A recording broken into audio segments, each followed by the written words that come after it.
basically pulled back into the mouth the way a normal shark would.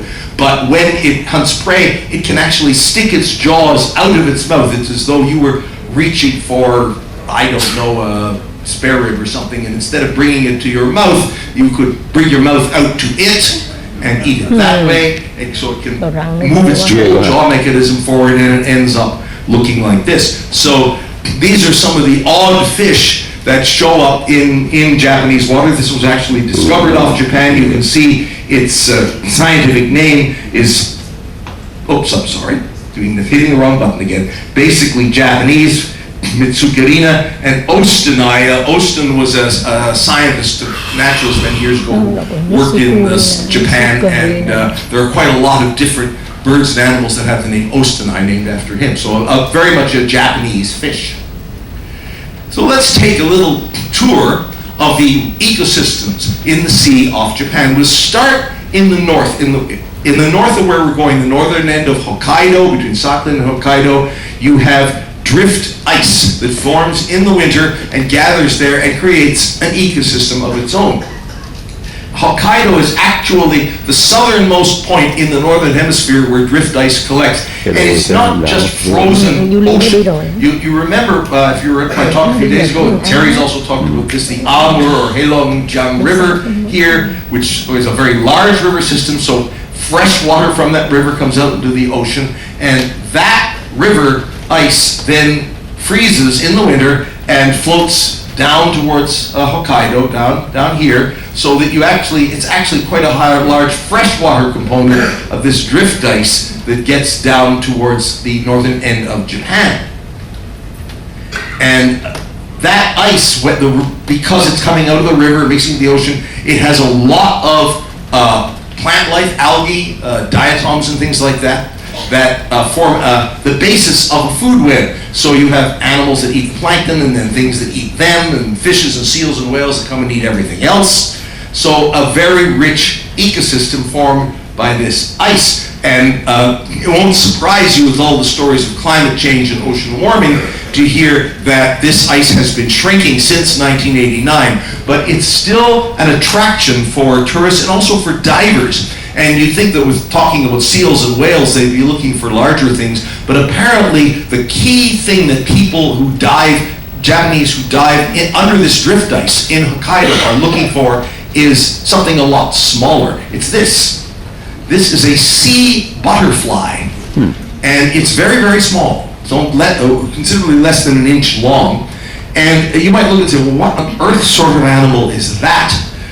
Well, if you take a look at this part here, it might give you a clue. This is a snail.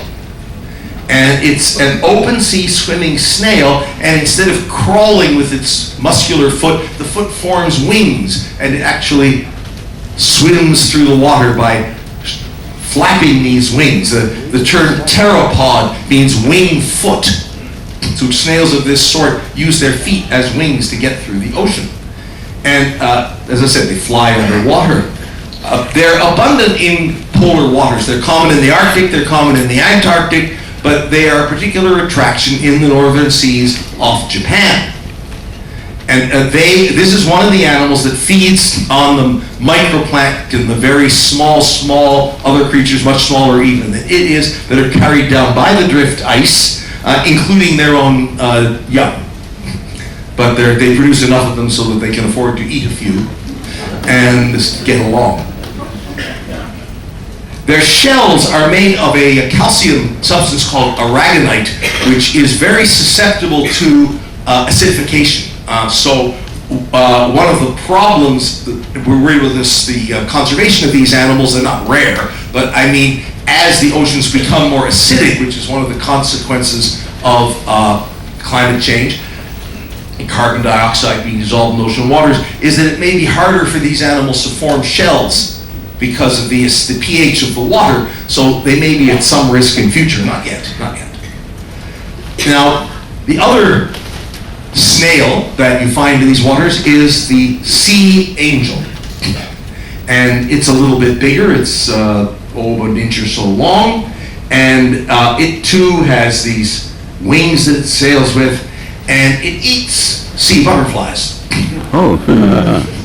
So there's your little food chain forming there. And you might say, oh, you can understand just from the shape of it why they call it a sea angel. It does look sort of angelic in a way, except when it's about to eat a sea butterfly, when it looks like this. It inverts these tentacles out of its stomach, effectively, and grabs its prey. So it's a somewhat a devilish angel when it's eating, I would say. But these are the creatures that divers go and swim under the ice in Hokkaido just to see the sea butterflies and the sea angels. Now you come a bit further south in Hokkaido and you get to a very important economic area, the habitat of the kombu, the kelp forests. You may remember that Chef Roko was talking about kombu, about kelp and how important it is to Japanese cuisine. Well, this is the main area where they get it. Kelp is a cold water alga. Of course, it's enormous. Fronds can grow 100 feet long or so. Yeah. And there are many species, and they say some of them are harvested for quite a large food industry in Japan. And a kelp forest is extremely rich. The primary production, that's the amount of food that the plant life manufactures from the sun, it can rival that of a tropical rainforest. So kelp forests are extremely rich. I think any of you who come from California or southern Australia, New Zealand, or South Africa perhaps would know this because you too have these very rich kelp forests. And the Shiratoko Peninsula particularly is an area where, it's in northeastern Hokkaido, is an area where kelp is harvested. There's quite an industry to gather this, and also they fish in the waters for the fish that live there. So it's important for Japanese diet and industry as well as for nature. The river, for example, is one of the fishes that lives, at least in the borders and the rocky areas around the kelp, the false kelp fish or marbled rockfish. I'm not all sure what's false about it. I presume there's a true kelp fish out there somewhere, but you can see the marbled part, the color pattern. And this is common on rocky reefs around kelp areas. And it feeds, where it feeds on other fishes, it feeds on crabs, it's a carnivore, and it's a very popular food fish in Japan. So again, this is part of this rich and valuable ecosystem. We'll talk some more about that later. Here's another inhabitant of the cold waters off northern Japan that you also find on your table, the world's largest, or at least longest legged crab, the Japanese spider crab. Most spider crabs are very small. They could sit in the palm of your hand, not this one, as you probably know if you've eaten it. And it can span up to 13 feet, up to 4 meters, a big one, which is a fair-sized animal. And they occur in deep water. From not terribly deep, but from about 50 to 600 meters. So that's not the abyssal depths, but that's beyond the reach of all, but they're really, really good diver. And over the past 50 years, again, this is another species that has declined, presumably again because of changes brought about by warming of the ocean waters. And we'll talk again about how this is affecting the whole kelp ecosystem and the surrounding areas later in this talk. So just to contrast with the huge crab, I thought I'd throw in a tiny fish. So this is the spotted and barred blenny. It lives in little wormholes that the worms have died and gone away from along rocky coasts. This is a very wide-ranging fish, so you can find it in Australia too. Jellyfish are another harvestable animal from the seas off Japan. You can see this one, the flame jelly. Its scientific name is esculentum, which basically means tasty, or at least edible, capable of being eaten. It's very widely eaten in Eastern Asia, Chinese cuisine, Japanese cuisine, Korean. Everybody eats jellyfish. And for those who might think, well, what's there to eat in a jellyfish? I used to think that until I was married my wife who's Asian and got introduced to a lot more Asian cuisine and discovered that jellyfish is not only tasty, but it has some consistency to it. It's fairly rubbery and chewy. And it's quite nice, actually. And so it's not just hunted, or it's farmed. They raise them in millions in ponds along the coast of eastern China. So because this is a very important part of Chinese cuisine as well as of Japanese. Here's a rather interesting example of Japanese cuisine. This is the infamous fugu fish, the puffer, or the Japanese puffer fish. The reason, of course, I'm sure you all know, this is the fish that you take your life in your hands if you eat one.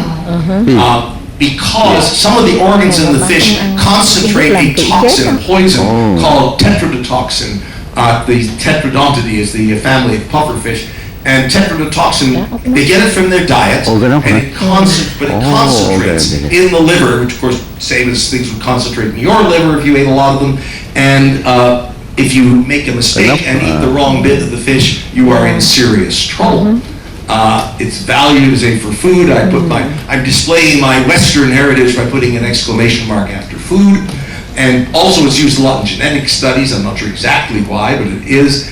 And it used to be considered that, of course, there was something about eating a food in Japan, it probably still is thought this way, that was a way of reminding you of the impermanence of life.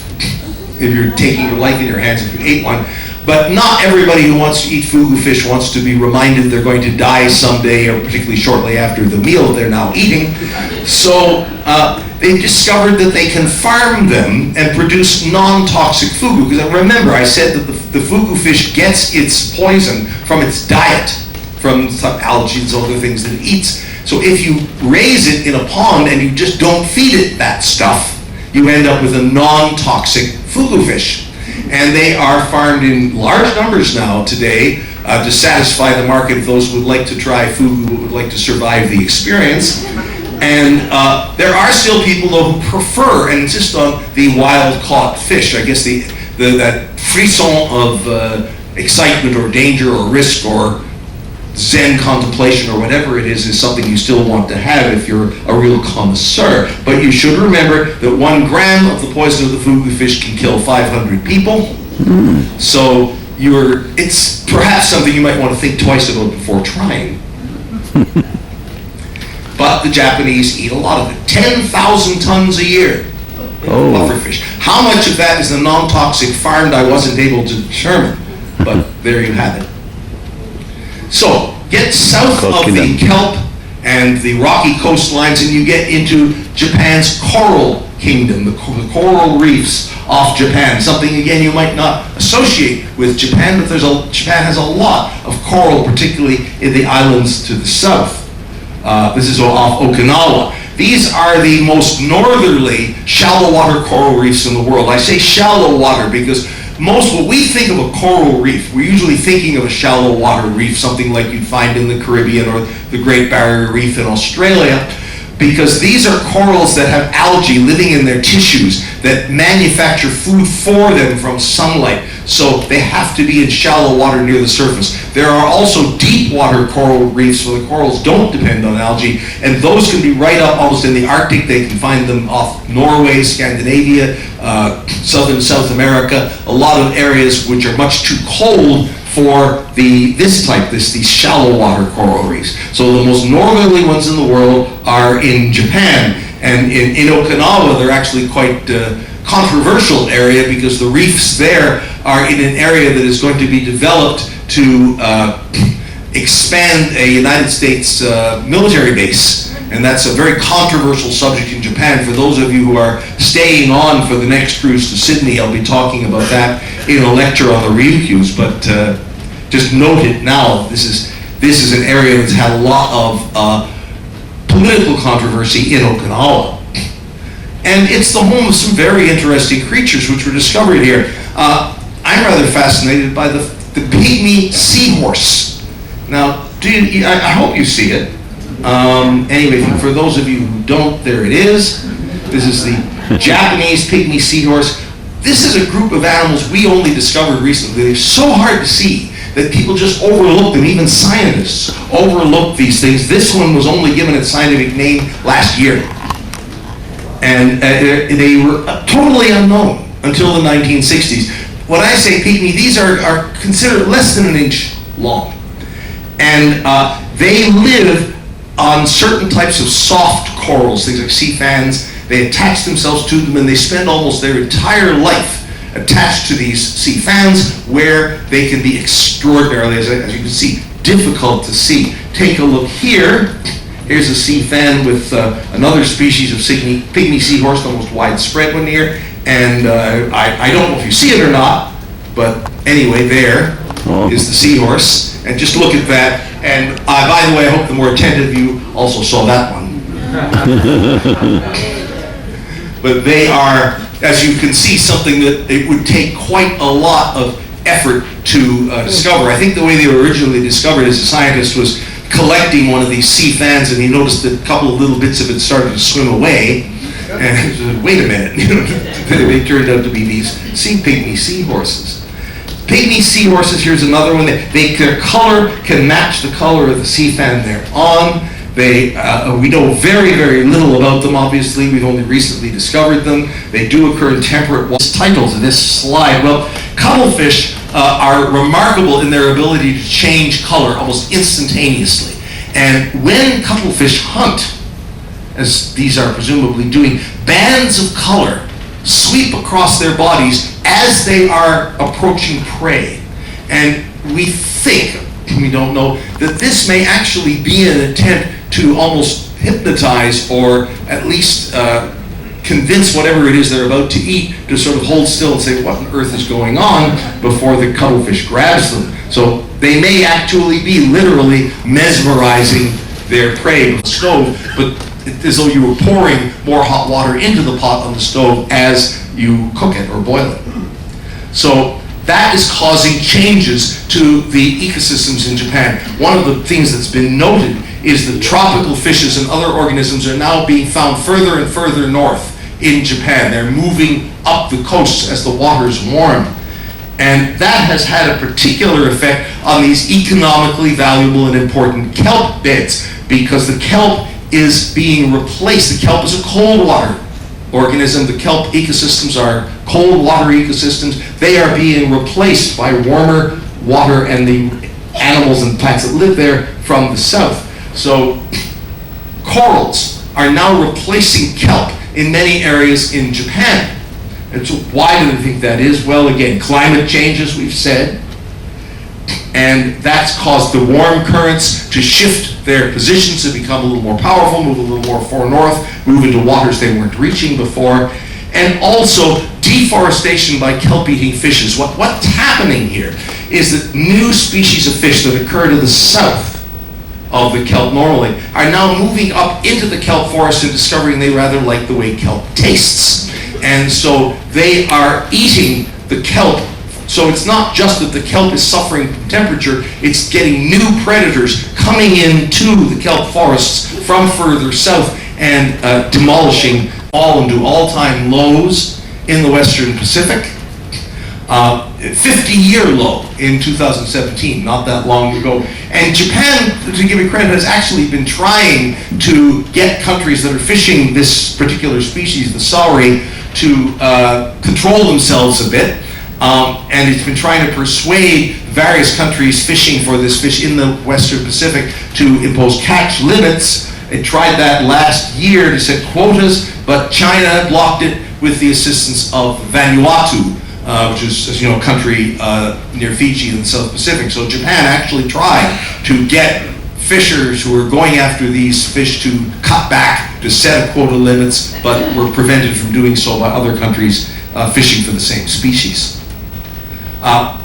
The bluefin tuna is the fish that's probably gotten the most notice worldwide that is fished in Japan. This is the most valuable fish in the world. Individual fish can sell for thousands of dollars. And it's also the largest bony fish, as opposed to a shark, in the world. Japan takes 80% of the world bluefin tuna market. It's a very highly priced, highly valued sushi component. As you can see, the prices have gone up astronomically, 10,000% from 1970 to 1990.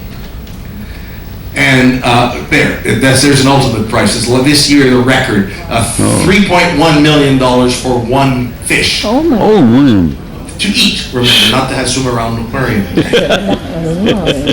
There's an auction for these things in Japan every year. So as you are not surprised by, I'm sure, the populations of bluefin tuna have crashed around the world, down by as much as 97% in the Pacific. Now, there's still debate. You think 97%, my gosh, everybody must be waking up to how rare these fish are becoming. But fishes are a bit different, or at least some fishes, from, say, some other kinds of animals like elephants or whales or rhinos or something, in that fisheries biologists or fishery industry managers will tell you that these fish can rebound much more easily because they lay huge numbers of eggs, and in fact, the chance of survival of any individual egg is so small that you take all the adults out of a population, one fish lays a few million eggs, and you're back where you started again. Probably, even if a lot of those eggs die, you're still going to end up back with the fish. Unfortunately for that logic, it hasn't happened with the bluefin tuna,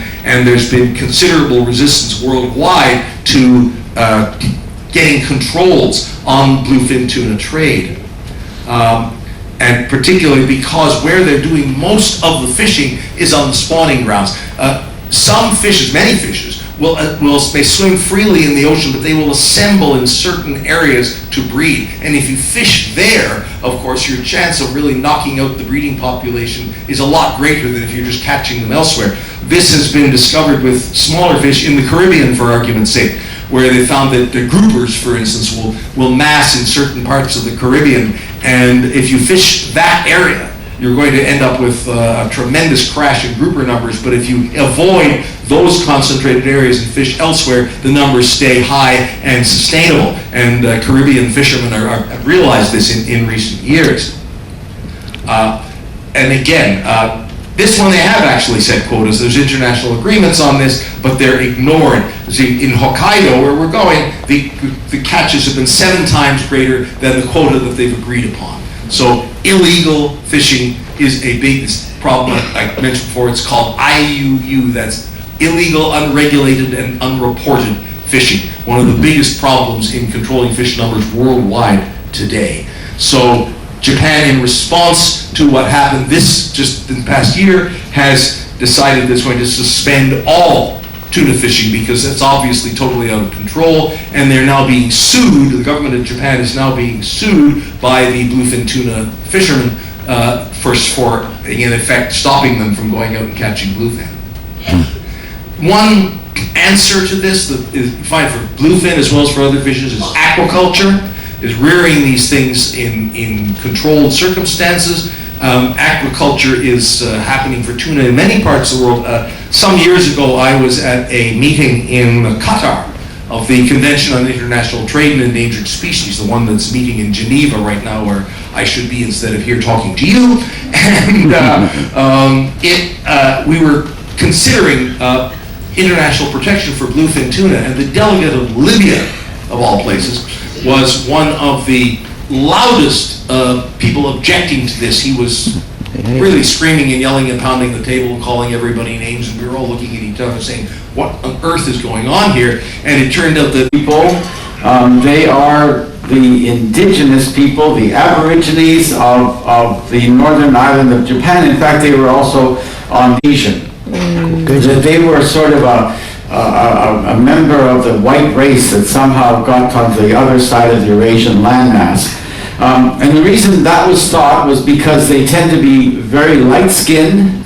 Their eyes are more like European, more rounded eyes, and in fact, many of them in the past actually had blue eyes. They're much hairier, more body hair, much thicker beards. They can grow very thick beards, which often Japanese men cannot do, and they have a kind of a squatter, stockier build. So when people first looked at them, they thought they were actually Caucasians. And you know, I studied anthropology 50 years ago at university in Canada, and I remember that was before they kind of shot down this theory that they were Caucasians. I remember my professor said that isn't it fascinating that in North America, the white people were sort of colonizing Aborigines who were Asian looking, and in Australia they were colonizing people who looked African, the Aborigines, but in Japan they were colonizing Caucasian people. It seemed like it was a bit of a balance there. But actually, the Ainu are not Caucasian. They, genetic studies suggest that they could actually have significant links with people from the southern islands in the South Pacific. And actually, what they're finding now with the genetic research is that the original, I think the other day when I talked about the history of Japan, I talked about the Jomon culture, and that 10, 12, 13, 14,000 years ago, Japan was occupied by people who were hunter-gatherers, and they are described as the Jomon culture. Well, the Ainu people are hunter-gatherers, and it's quite possible that they are the surviving remnant of the same hunter-gatherer people that actually lived all over Japan. This is a bit controversial because what happened, as I mentioned in my talk on Japanese history, about 2,003 or 400 or 500 years ago, there was a new culture that entered the islands of Japan. This is all based on the archaeological record. And that culture is usually described as the Yayoi culture. And what distinguished it was the fact that it involved the cultivation of rice, wet rice agriculture. And that probably came to the Japanese islands from the Asian mainland, from China directly or via Korea. And probably coming with it were a lot of Chinese and Korean settlers. So if you look at the genetics of the Ainu people, they seem to have similar genetic structure as the bones that they found from the Jomon period. And the people of Japan today, they have a lot of genetic indicators that they have a lot of Chinese and Korean genetic input. So the Ainu might actually be a remnant of the old Jomon culture. So there's an Ainu elder, and you can see how he has this very long beard. Very rare to find that amongst Japanese. The Ainu language is not related to any other language. The linguists have tried desperately to find some link, because how can a language come into being that not related to any ancestors or predecessors? But so far there's no known link between the Ainu language and any other. Now, my wife pointed out to me something that may or may not be significant, I don't know, but Ainu in the Ainu language means the people. Well, in Canada, in the northern part of Canada, in Alaska, we have people in the past were called Eskimos, now we call them Inuit, but they call themselves the Innu, meaning the people. So Ainu, Innu, I don't know if there's a link. This is my wife's idea. But it seems to make a little bit of sense.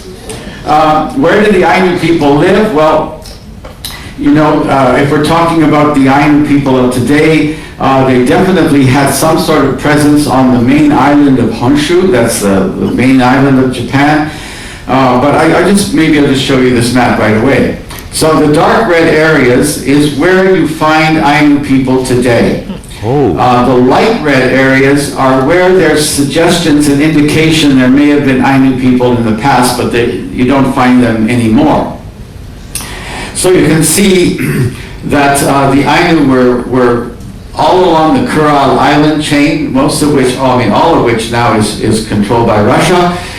They were on the tip of Kamchatka. They were on the southern end of Sakhalin Island, and of course Hokkaido, and then they were also probably spread down on the main island of Honshu. Today, basically they're only on Hokkaido. There's a few small surviving remnants of Ainu communities on Sakhalin, probably less than 1,000 people, and on Kamchatka, probably less than 200. Hokkaido, there are about 24,000 people who self-identify themselves as Ainu. Although there's very, very few pure blood Ainu because of constant intermarriage with the Japanese. But nevertheless, there is a living Ainu community on the island of Hokkaido. So where does the Ainu culture come from?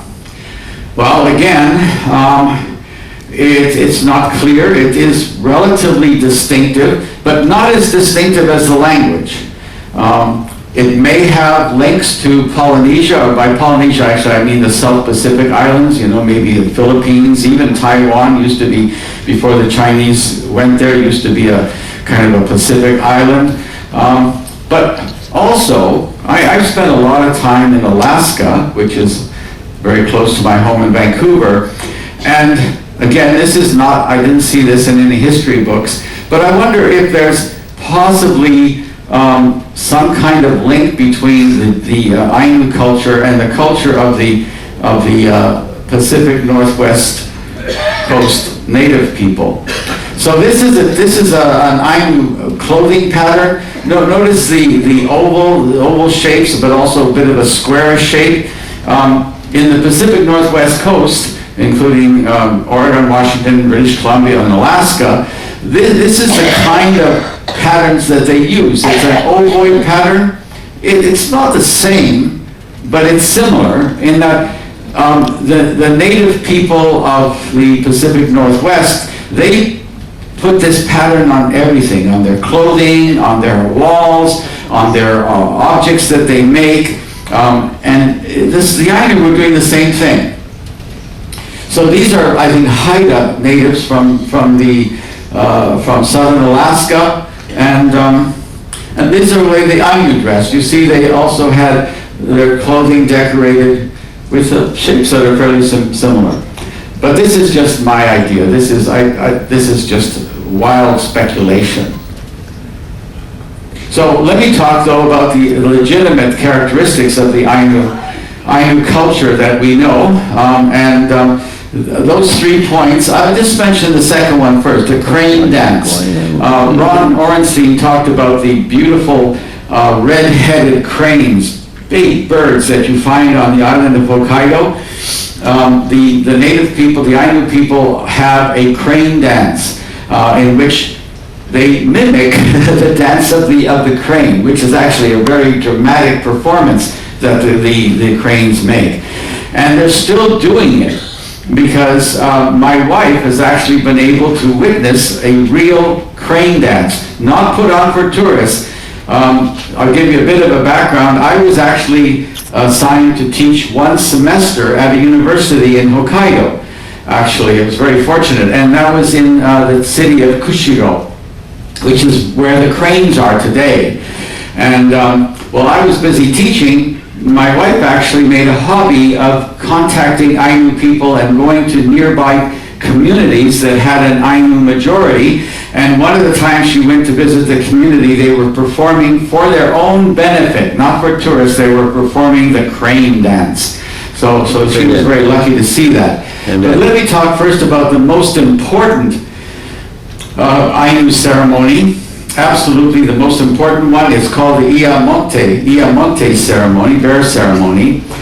And it goes, for a bit of background, the religion of the Ainu was an animist form of religion. They believed there were spirits in everything, spirits in all the animals, and spirits in all the natural features of the land. And one of the most important spirits was the bear spirit, because the bear actually in many ways was living almost like a human, because the Ainu would go down to the river when the salmon were running, and they would fish for salmon. And very often on the same river, maybe even in the same location, the bear would be fishing for salmon too. And the Ainu would go into the woods and gather berries. And the bears were also wandering in the same woods, eating the same berries. So of all the nature spirits, the bears clearly were very special. They were the closest to humans. So what the Ainu would do with this ceremony is they would go and they would capture literally an infant newborn bear. So as many of you probably know, when the bears I should say the bears of Hokkaido are closely related to the Kodiak bears of Alaska and the grizzly bears of North America. They're the big brown bears. Quite fierce, actually. When a mother bear goes into her den for hibernation, she may already be pregnant. and she actually gives birth to her cubs inside the den, inside the snow den, sometime in the middle of the winter. Wouldn't that be nice if you could just give birth while you're sleeping? Anyway, that's the way the mother bears. So what the Ainu do is they find a den, and they actually get the mother bear to come out, and they kill the mother. They do perform rituals to honor the spirit of the mother, but then they take the baby bear and bring the baby cub back to the community and raise it as a member of the community. They raise it as if it was their own child. And in fact, the baby bear needs milk, and so it receives its milk from the women of the community. They actually breastfeed the baby bear. Sounds scary, but I read an article in which the woman who had breastfed a bear said that baby bears are more gentle on them than their own babies. So it's not such a terrible thing to breastfeed a bear. The bears are given the best, highest quality food, and they're literally treated as members of the community until they're about 2 years old, and then they do the Ia Monte ceremony. Ia Monte in the Ainu language means sending off. And after, when the bear is 2 years old, it's time to send him off back to the land of the gods, as and essentially the representative and the ally of the visit that raised him. So he is executed.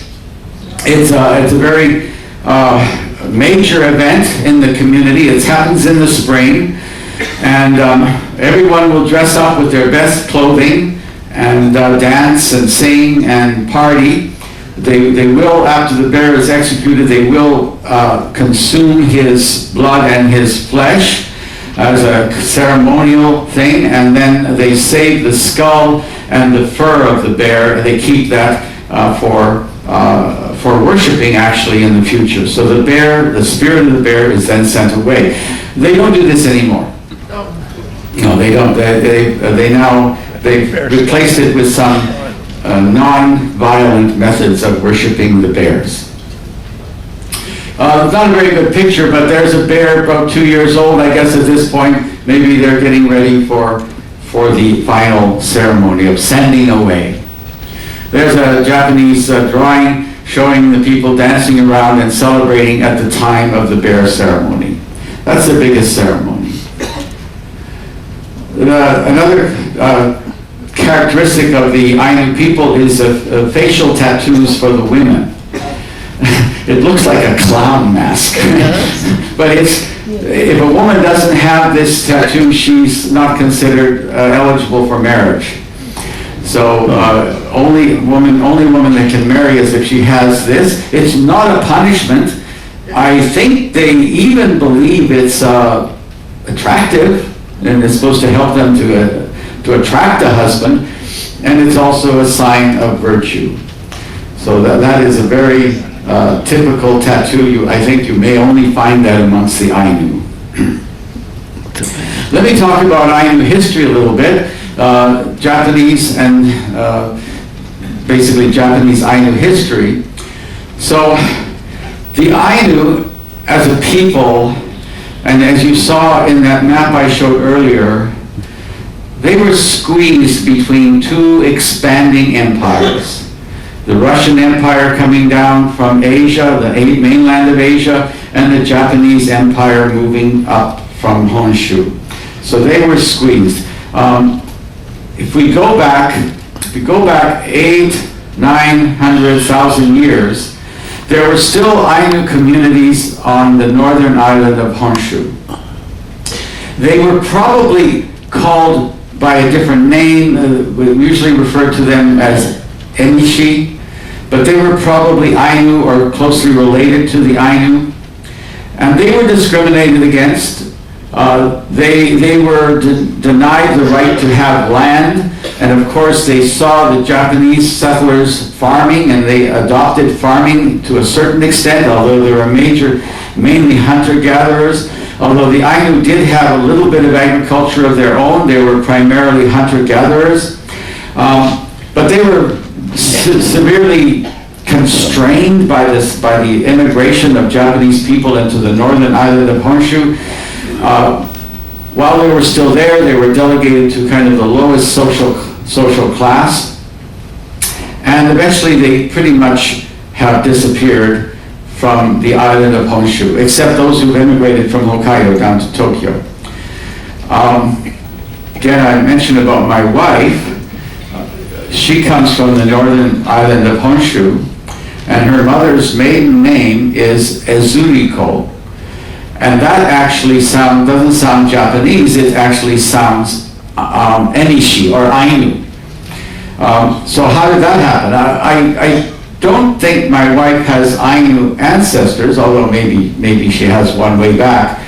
But probably there was an Ainu or Enishi community there called Ezuriko, and when the Japanese moved in, they actually kept the name of the community.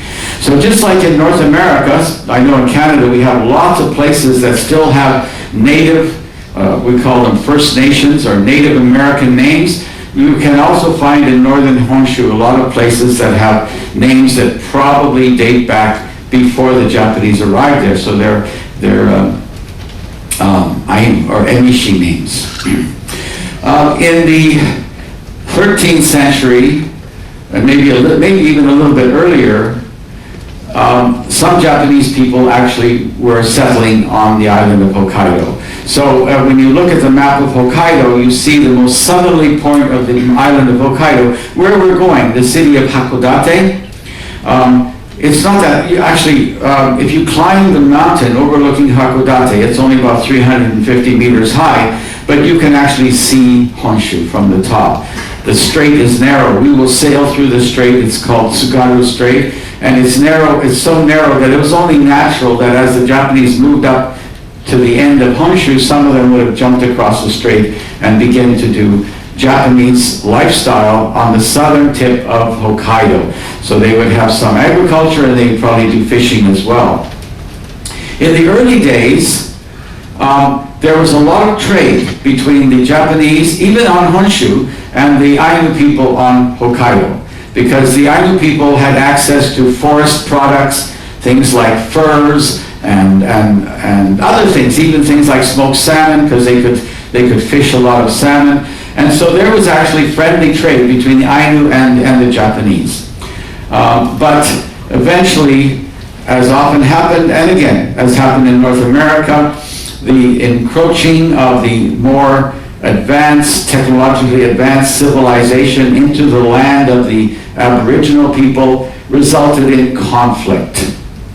And I think I like to relate it to the Wild West, because the similarities are amazing, between what the white people, Europeans, did to the native people of North America and to the native people of Australia. So many parallels to what the Japanese did to the native people of Hokkaido, what they did to the Ainu. So the history went on like this. By 1669, the Ainu people had gotten fed up with the amount of harassment and encroachment on their lands by the Japanese, that they actually formed a coalition. And that was very rare for the Ainu people, because they tended to live in relatively small communities that didn't actually cooperate with each other. They lived separate, they each had their own territories, and they didn't do things cooperatively. But they actually formed a coalition. They nominated an Ainu leader who became their national hero, and they fought a war with the Japanese. But they lost, because the Japanese were so much more advanced technologically, and after that, the relationship between the Ainu and the Japanese was changed. Kind of an unequal treaty was imposed on the Ainu, in which they were forced to provide the Japanese with trade goods. So earlier they were trading peacefully, but after they lost this war, the Japanese basically forced them to provide them trade goods, which again was probably fur and things like that. And it was a very unequal treaty. The Ainu did not benefit a lot from the treaty, and it was the beginning of the end essentially of Ainu prosperity, to the degree of prosperity they had when they were still free. Anyway, the migration of Japanese to the island of Ainu continued, and in fact, in the middle of the just past the middle of the 19th century, when Japan sort of opened up to the world in a sense, there was a government push to get Japanese settlers to go to the island of Hokkaido. And the main motivation for that government push was the fact they were afraid if Japanese didn't go there and occupy it, the Russians were going to come in. Because the Russians had already been moving aggressively across Asia and had already moved into Kamchatka Peninsula and into Sakhalin. So there was a push to put Japanese on the island. Meanwhile, the Ainu people were suffering a serious decline. So by 1900, they were only now 2% of the population of Hokkaido. And then in 1899, the Japanese government produced a law. It was called the Hokkaido Former Aborigines Protection Law. But it really wasn't involved. It wasn't intended, well, they said it was protection. The idea was that if they became Japanese, they would be better off. So that's what they meant by protection. It was a law that was designed to basically destroy the Ainu culture finally, definitively, and turn the surviving Ainu, many of whom were mixed blood already, into Japanese. So the law had many elements. One of the most dramatic elements was, you had a hunter-gatherer civilization. One of the elements was it was illegal now to be a hunter-gatherer. That all of the Ainu people that were left on the island of Hokkaido were told to become farmers. But the government so what the government did was they confiscated all the traditional lands of the Ainu, and then they reallocated them. And they reallocated them to the Ainu and to Japanese settlers who were now coming in steady stream, not that many, but steady stream.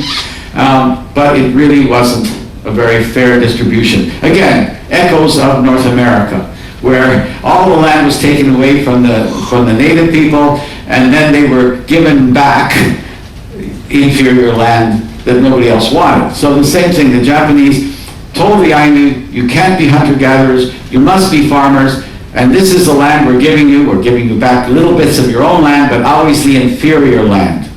And the amount that was given to an Ainu family was just a fraction of what was given to the Japanese settlers' families. So it was a very unequal situation. In addition, there are all kinds of other rules in this law. And again, echoes of North America and Australia. The children were forced to go to school, and they had to study in Japanese. And it was illegal for anyone to speak Ainu, not only in the school, but even at home. Even the whole community was told, you're not allowed to speak the Ainu language anymore. It was a form of cultural genocide. The idea was to literally wipe out any trace of Ainu culture. The women were not allowed to tattoo their faces, and the men used to wear earrings, and they were told they can't wear them anymore.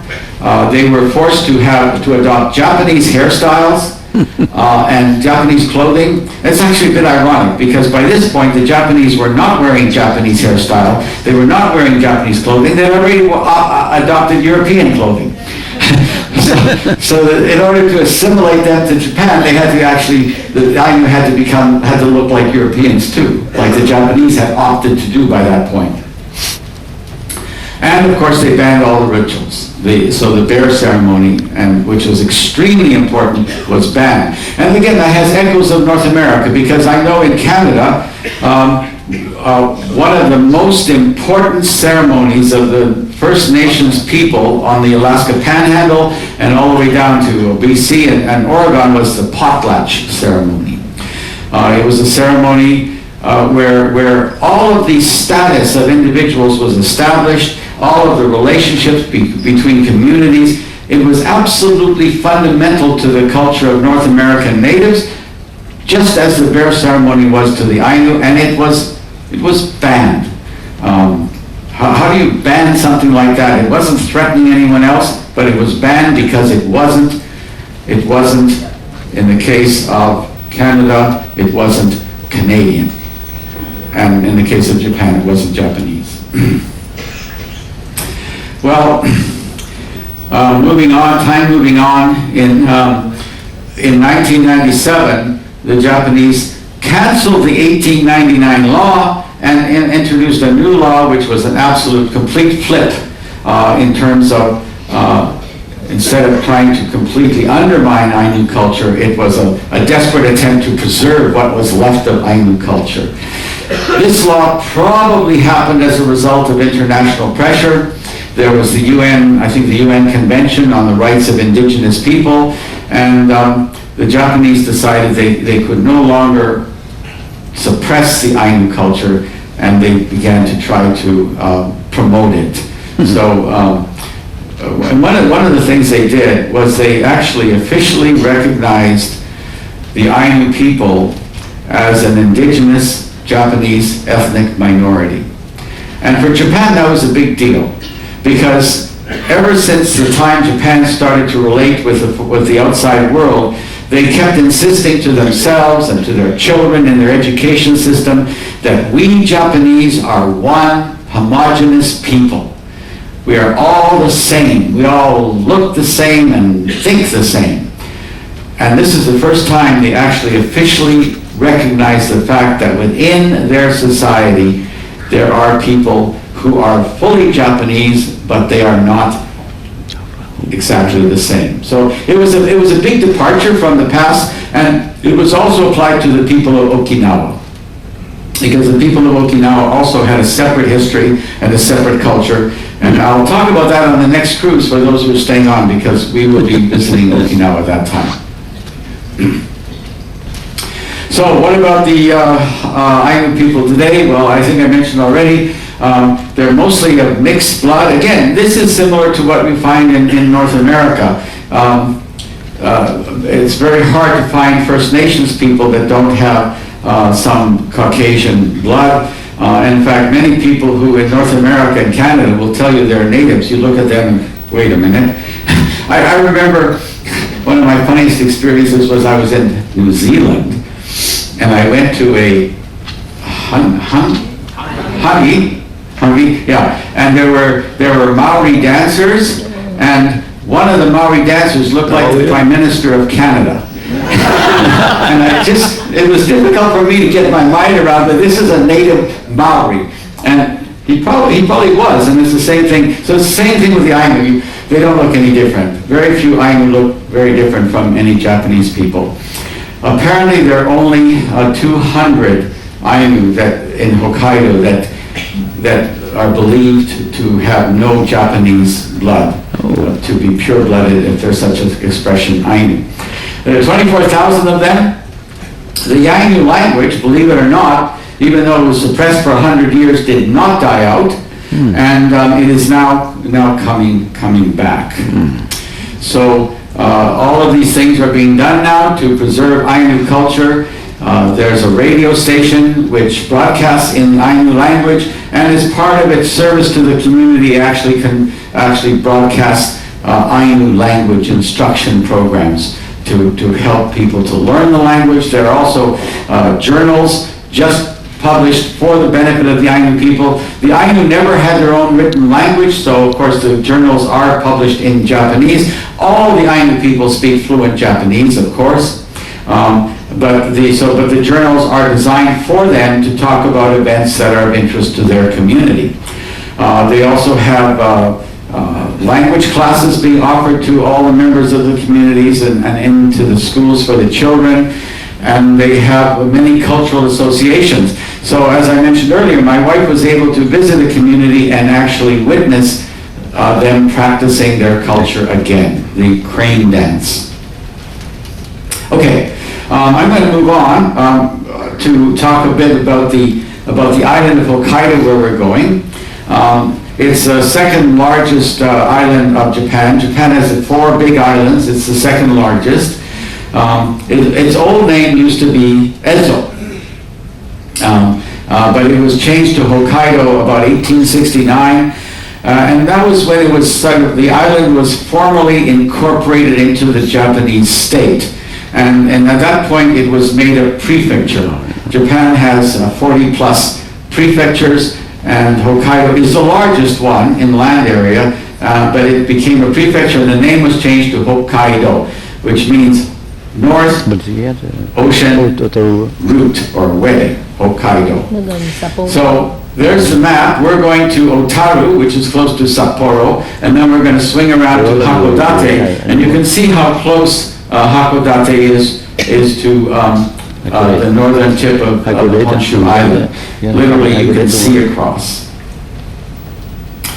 So Hokkaido is, as I mentioned, the largest prefecture in Japan. It actually has 22% of the Japanese land area, but only 5% of the people. So it's much more open and less crowded than the other islands of Japan.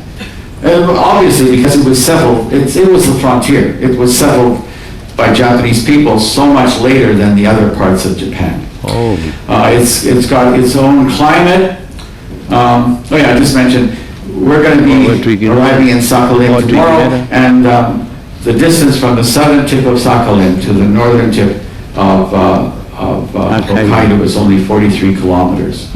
Now, the captain said we're going through a strait called La Perouse Strait, and I think that La Perouse, I probably mispronounced it, is a French captain, and I know from my study of Alaskan history that he came out to the North Pacific. This was several hundred years ago, around the time of Captain Cook, and he was exploring the North Pacific, and he visited several of the native communities in the Alaska Panhandle, and then he crossed the Pacific to Kamchatka, where he met the Russians who were already in Kamchatka, and he advised the Russians that he had claimed Alaska for France.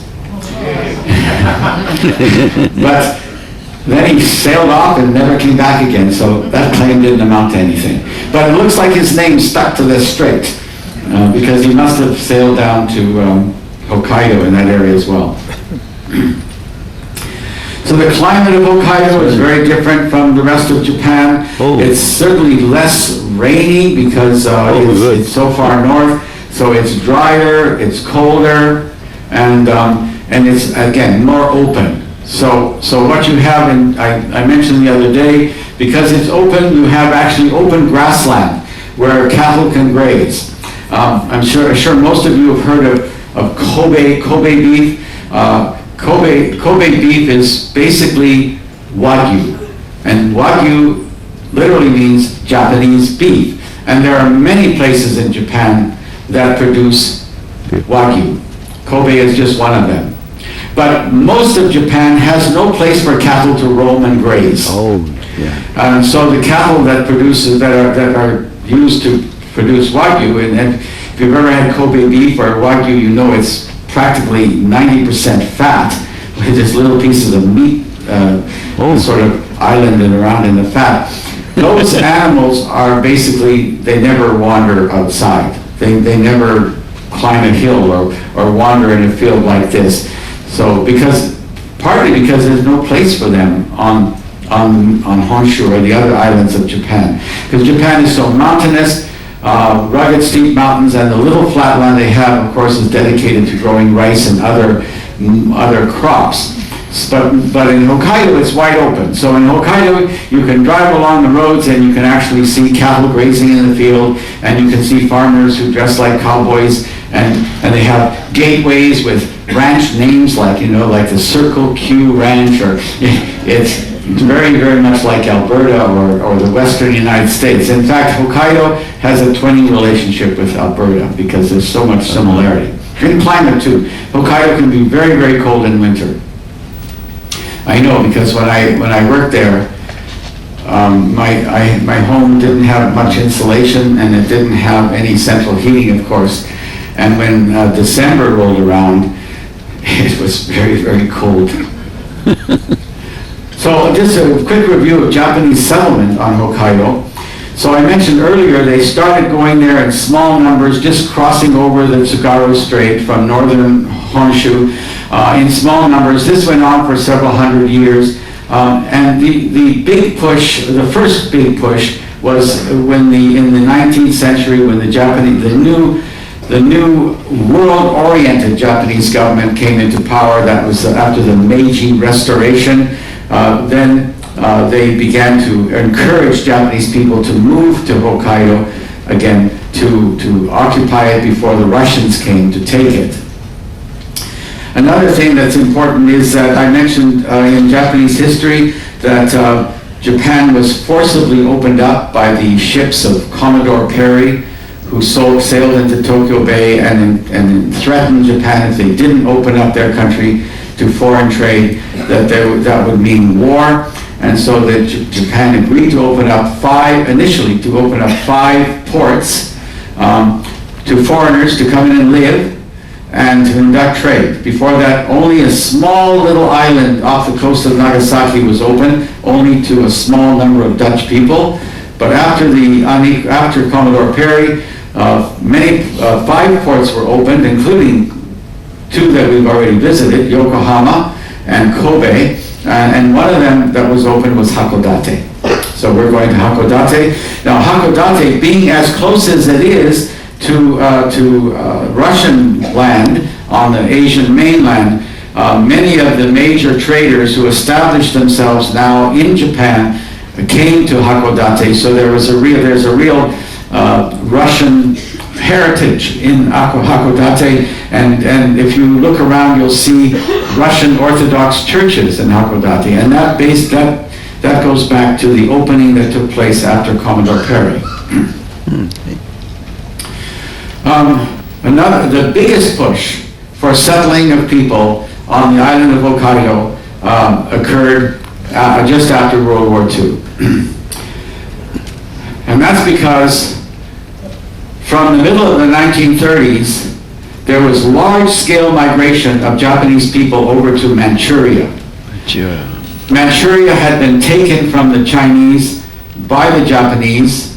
They created this phony state they called Manchukuo, Manchukuo. They claimed it was the homeland of the Manchus, but in fact it was a puppet state of the Japanese during World War II.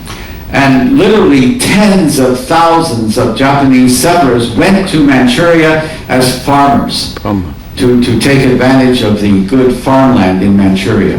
When the war was over, of course, that whole territory went back to the Chinese, and the Japanese were no longer welcome to be farmers there, so there had to be a mass departure and exodus of Japanese out of Manchuria. And where were they going to go? I mean, most of Japan had been devastated by the war. Hokkaido was pretty much still intact, so there was a mass influx of Japanese into Hokkaido to become ranchers and farmers. Okay. And so just to finish things off, Hokkaido is linked with the other islands of Japan by a tunnel that runs under the Tsugaru Strait. It's the world's longest undersea tunnel. I think it's 2 kilometers longer than the channel between France and Britain. And we're not going to see it, but we're going to sail right over it. It's a train tunnel. I've been through it a couple times. It's really freaky because here you are under the land, under the water in this earthquake zone. And it takes a long time to get from one end to the other because the trains actually, in those days anyway, I mean, we're going slowly. And they also have this weird thing that they stop in the middle. So right in the middle, they stop. And I don't know why.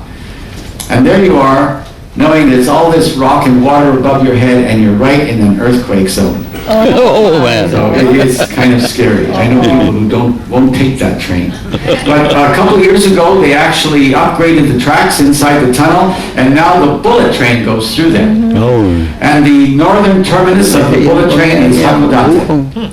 So the bullet train goes, of course, all the way from Tokyo through the tunnel to Hakodate. Now you can go from Hakodate to Tokyo in 4 hours. Wow. So if you want to do a day trip to Tokyo when we're in Hakodate, it's sort of doable. Just to wind things up, so Hakodate, Hokkaido is, because it has the ranches, it has the free roaming cows, it is Japan's major source of milk. And then I should mention that it's a great place for winter vacations. Hokkaido is very popular with Japanese tourists for a number of reasons. One, that its climate is a bit better. So in the rest of Japan is steaming hot, like we've experienced.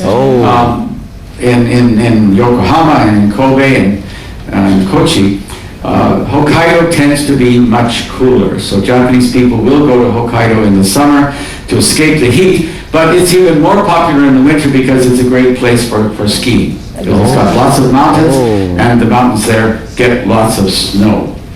It also has lots of hot springs. It's very volcanic. It has lots of earthquakes and volcanoes, and so there's plenty of hot springs as well.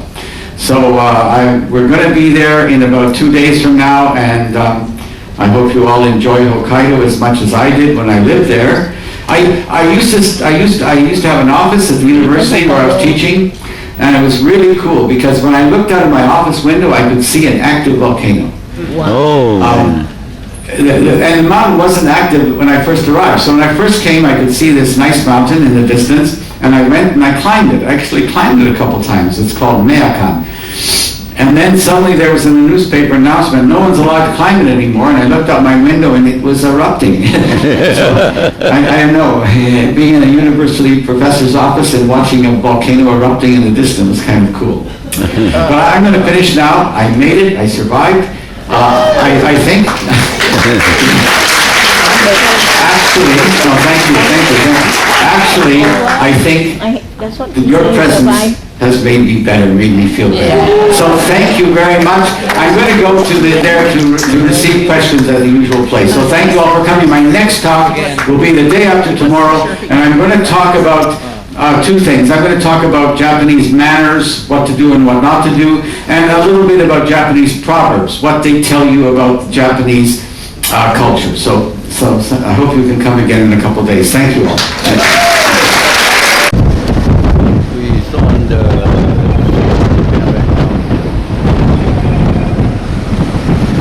kind of windy and nice storm. So we are approaching island in Saikadu in Rissa Island. Today, August 23rd, 2019, so the ship go to Kosako, Sakhalin right now. Austria.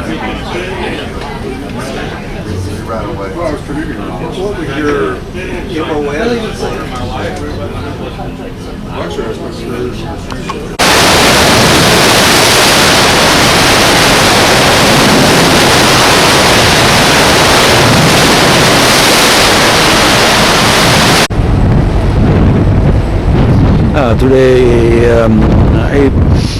August 24, 2019. Now is 8 a.m. The ship has been docked at the Kosako in Sardine island of Russia. So we wait for the 10